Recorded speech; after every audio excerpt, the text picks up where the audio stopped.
بالکل بالکل ایسا ہی ہے. آپ نے ایک تو اپنی حیات میں ہی بتا دیا، اور اس کے ساتھ ہی دیکھیں جو رسول ہے نا، ان کا فرض یہ بنتا ہے کہ وہ تا قیام قیامت کے لیے ہدایت کو واضح کر دیں. ٹھیک ہے. تو اس کے لوازمات میں سے، واجبات ہدایت میں سے یہ تھا کہ یہ پتہ چل جائے کہ وہ کون سے اصول، وہ کون سے پرنسپلز ہیں جن کے ساتھ ہمیں قیامت تک جڑے رہنا ہے. یہ صرف رسول خدا کی زندگی کی تو بات نہیں ہے نا، نبی کی بیٹی کی بات نہیں ہو رہی ہے، اللہ کی بات ہو رہی ہے. اس کو ہم دائرہ فاطمہ میں نہیں دیکھیں گے کہ جناب فاطمہ سلام اللہ علیہا کی 18 سالہ زندگی سے ہمیں راضی رکھنا ہے، بلکہ ہم اسے فکر رسالت میں دیکھیں گے کہ رسول اللہ نے جو نظریہ دیا ہے، جو سوچ دی ہے، اس کی شرائط میں سے ایک شرط یہ ہے کہ جناب فاطمہ سلام اللہ علیہا کو راضی رکھا جائے. اب اس کے لیے ہم لوگ صرف تاریخ میں اپنے آپ کو نہیں رکھیں گے، تاریخ ہم سب کے سامنے ہے کہ جناب فاطمہ سلام اللہ علیہا کی وصیت جو آپ نے فرمائی تھی امیر المؤمنین علی ابن ابی طالب علیہ السلام کو، وہی ہمارے لیے بہت سارے دریچے کھول دیتی ہے. اور پھر جو علم رکھنے والے ہیں، جو عقل رکھنے والے ہیں، ان کے لیے اس میں بے شمار نشانیاں اور وضاحتیں اور آیات موجود ہیں. درست. اب اگر ہم لوگ آج آ جائیں 2020 میں، تو یقینی سی بات ہے ہم رسول خدا صلی اللہ علیہ وآلہ وسلم کے اس قول سے اپنے آپ کو الگ دور نہیں کر سکتے. اب بات یہ ہے کہ اگر ہم جناب فاطمہ کو نبی کی بیٹی کے طور پر دیکھیں تو ہم کہیں گے نبی کی بیٹی تھی، 18 سال زندگی انہوں نے گزاری، اور جانے کچھ لوگوں کو آپ نے ہدایت دینا چاہے، انہوں نے آپ کی بات نہیں مانی، سرپیچی کی، اور آپ ان سے ناراض چلی گئی. رسول کی وصیت اتنی سی تھی تو یہ ہم نے بات پوری نہیں سمجھی. جو رسول اللہ نے فرمایا کہ فاطمہ کو راضی رکھنا ہے، تو وہ نظریہ، وہ سوچ، وہ تحریک، وہ اقوال بیوی کے جو فرمودات ہیں آپ کے، ان کے ساتھ جڑے رہنا جناب فاطمہ سلام اللہ علیہا کو راضی رکھنے کے برابر ہے. جس طرح انہوں نے ان مشکلات کا سامنا کیا اور صبر کا مظاہرہ کیا، آج کل کی جو خواتین ہیں انہیں بھی کس قسم کا صبر کرنا چاہیے ان کے نقش قدم پر چلنے کے لیے، اور کس طرح کرنا چاہیے، ذرا رہنمائی کیجیے گا. جناب فاطمہ سلام اللہ علیہا کے اگر ہم صبر کی بات کریں، ہمارے سامنے بی بی کا یہ فرمان جو ہے وہ اس بات کو سمجھانے کے لیے کافی ہے کہ آپ نے فرمایا کہ جو آپ نے رسول اللہ علیہ وآلہ وسلم کی قبر مطہر پر پڑھا، آپ نے فرمایا کہ جو مصیبتیں میرے اوپر پڑی، اگر وہ پہاڑ پر پڑتی تو وہ ریزہ ریزہ ہو جاتے، اگر وہ روشن دنوں پر پڑتے وہ تاریکی میں بدل جاتے. یہاں سے اندازہ ہوتا ہے کہ آپ کی مشکلات کیا تھی، یا ان مشکلات کی نوعیت کیا تھی. جب ہم ان مشکلات کی نوعیت کو سمجھ لیتے ہیں تو پھر ہمیں سمجھ میں آتا ہے کہ ان مشکلات کے اندر صبر کرنا کیا معنی ہے. جناب فاطمہ سلام اللہ علیہا کا سب سے پہلا صبر، دیکھیے صبر کا مطلب خاموشی ہے، صبر کا مطلب خاموش ہونا نہیں ہے. صبر کا مطلب ہے کہ آپ جو درست راہ ہے اس کو لیں اور اللہ کی نعمتوں کی ناشکری نہ کریں. فاطمہ سلام اللہ علیہا کا صبر یہ تھا کہ آپ جو جناب رسول خدا صلی اللہ علیہ وآلہ وسلم کا نقش قدم ہے اس کو اپنایا ہے، خدا کی نعمتوں لوگوں کو یاد دلا کر. آپ اس بات پر راضی نہیں ہوئی کہ اگر معاشرہ اطاعت کی طرف جا رہا ہے تو میں خاموش ہو جاؤں، مجھے صبر کرنا ہے. اگر علی ابن ابی طالب کی ولایت اور غدیر کو فراموش کیا جا رہا ہے تو آپ نے یہ نہیں کہا کہ اگر وہ بھلا رہے ہیں تو چلو جو ظلم ہو رہا ہے اس کو ہونے دو، میں خاموش ہو جاؤں، میں رسول کی بیٹی ہوں، میں صبر کی ملکہ ہوں. نہیں، آپ نے جو راستہ رسول اللہ کا تھا اس کو لے کر چلنا، اور اس کو لے کر چلنے میں جو استقامت اور جو شکر گزاری چاہیے تھی اس کو اپنایا ہے، اور اس پر کوئی شکایت نہیں کی.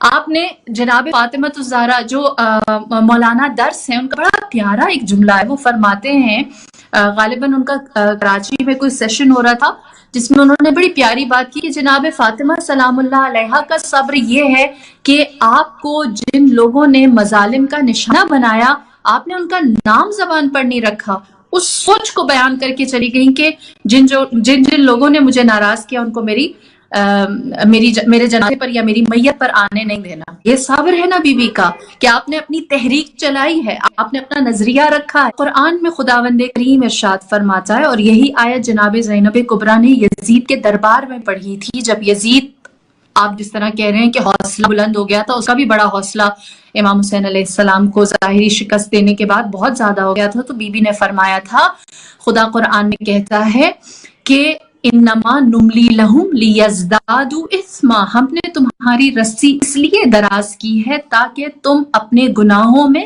کثرت کر سکو اور اللہ اپنی گرفت کو اور زیادہ مضبوط کر سکے۔ تو یہ جو ان کو ڈھیل آپ کہیں یا پھر جی میں آیا، دیکھیں اس دنیا میں تو آپ سب کے سامنے شیطان بھی تو زندہ ہے، کیا اللہ کی قدرت شیطان کو پکڑ نہیں سکتی؟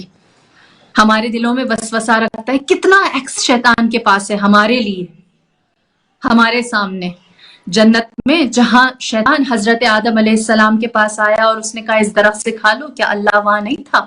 اللہ تھا۔ کیا شیطان کا حوصلہ بڑا ہو گیا تھا؟ نہیں، اللہ نے خیر اور شر دونوں کو اختیار دے رکھا ہے۔ انا ہدیناہ السبیل اما شاکرا اما کفورا، ہم نے تمہیں دونوں راستے دکھا دیے، چاہو تو شکر کا راستہ، چاہو تو کفر کا راستہ۔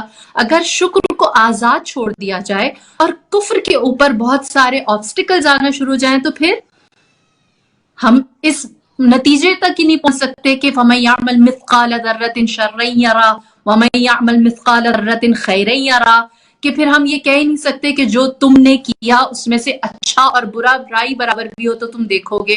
کیوں؟ کیونکہ ہمارے پاس اختیار ہی نہیں تھا، آبسٹیکلز تو اللہ کی طرف سے آ رہے تھے، خیر تو اس نے چھوڑ دیا تھا لیکن شر کو تو اس نے مشکل بنا دیا تھا، پھر اب کسی بھی جزا تک نہیں پہنچ سکیں گے۔ اسی لیے اللہ نے خیر ہے، اس کو بھی پوری آزادی دی ہے۔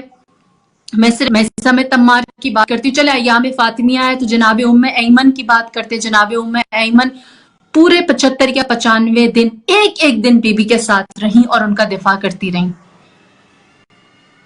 اب انہوں نے خیر کا راستہ اختیار کیا تھا، اور ام ایمن ان خوش نصیب لوگوں میں سے جن کے بارے میں امام جعفر صادق علیہ السلام نے فرمایا کہ جب امام زمانہ عجل اللہ تعالی فرجہ الشریف ظہور کریں گے تو جناب ام ایمن 313 اصحاب امام زمانہ میں ہوں گی۔ تصور کیجئے، تو انہوں نے خیر کو تو ایسا لے لیا کہ وہ امر ہو گئی۔ اگر آپ اجازت دیں تو ابھی جو خاتون کی کال آئی تھی، دیکھیں ہمیں ایسی اس کو اوائڈ بھی ہمارے کا حصہ ہے، یہ بھی ہمارے نظریے۔ اور اگر یہ کہا جائے کہ نئی نئی باتیں ہیں، دیکھیں میری بہن، لازمی نہیں ہے کہ ہر بات آپ کے لیے جو نئی ہے وہ وجود ہی نہیں رکھتی۔ میں خود طالب علم ہوں، میرے لیے بھی بہت ساری قرآن کی آیات، کتنی دفعہ ہم نے قرآن پڑھا ہوا ہے، پورا ختم کیا ہوا ہے، ترجمہ پڑھا ہوا ہے، تفسیر پڑھی ہوئی، روایات پڑھی ہوئی، تحقیق کی ہوئی ہے، پھر بھی قرآن کی آیات ہر دفعہ ہمارے لیے نئی ثابت ہوتی ہے کہ اچھا یہ تو میں نے پڑھا ہی نہیں تھا۔ تو سیکھنے کا سفر جتنا آگے جائے گا اتنی زیادہ آپ کے اوپر چیزیں ڈسکور ہوتی ہیں، ٹھیک ہے؟ اگر کوئی چیز آپ کو یہ لگتا ہے کہ یہ اسلام میں نہیں ہے تو اتنی جلدی کسی پر بھی ہمیں کانٹا نہیں لگانا چاہیے۔ اگر آپ اہل تشیع ہیں تو آپ یہ نہ سوچیں کہ اہل سنت یہ کیا کر رہے ہیں، نہیں، آپ جاننے کی کوشش کریں۔ اور اگر آپ شیعہ تو اگر آپ سنی ہیں تو آپ شیعوں کے اوپر یہ کہہ کر کانٹا نہ لگائیں کہ یہ تو ہر وقت اس طرح کی باتیں کرتے۔ ہمارے سامنے علم کا راستہ کھلا ہے۔ ہمارے نبی نے ایک بات جہاں پر اپنے خصوصیت کو بیان کیا تھا وہ یہ تھا، آپ نے فرمایا انا مدینۃ العلم، میں علم کا شہر ہوں، علم کا شہر ہوں۔ میں اور آپ کیسے مسلمان ہو سکتے ہیں اگر ہم علم کے شہر پر جانے کا تصور یا مزاج نہ رکھتے ہوں، یا ہماری طبیعت جاننے کی نہ ہو؟ حوصلہ رکھیں، جاننے کی کوشش کریں کہ یہ کیسے ہے، وہ کیسے ہے۔ اور ایک بات جو میں ضرور بیان کرنا چاہوں گی، جتنے بھی شیعہ عقائد ہیں اور جتنے بھی سنی عقائد ہیں، ان کے لیے آپ کو ہمیشہ عقائد کی بنیاد، ان کے لیے ہمیشہ آپ کو قرآن سے ریفرنس مل جاتا ہے، ٹھیک ہے؟ تو اگر آپ قرآن کو اپنا اور ہمارا سورس بنائیں گی تو ہم ایک جگہ آ جائیں گے، ورنہ آپ مجھے برا کہیں، میں آپ کو برا کہوں گی، اسلام کہیں نہیں پہنچے گا. حدیث قصہ میں بھی رسول اللہ کیا فرماتے؟ انی اجدو فی بدنی ضعفا. اس جملے کو کیسے سمجھائیں کہ رسول اللہ آ کر جناب فاطمہ سے کہتے ہیں کہ مجھے کمزوری کا احساس ہو رہا ہے، اپنی چادر دے دو. کتنی بڑا گاہ ہے نا.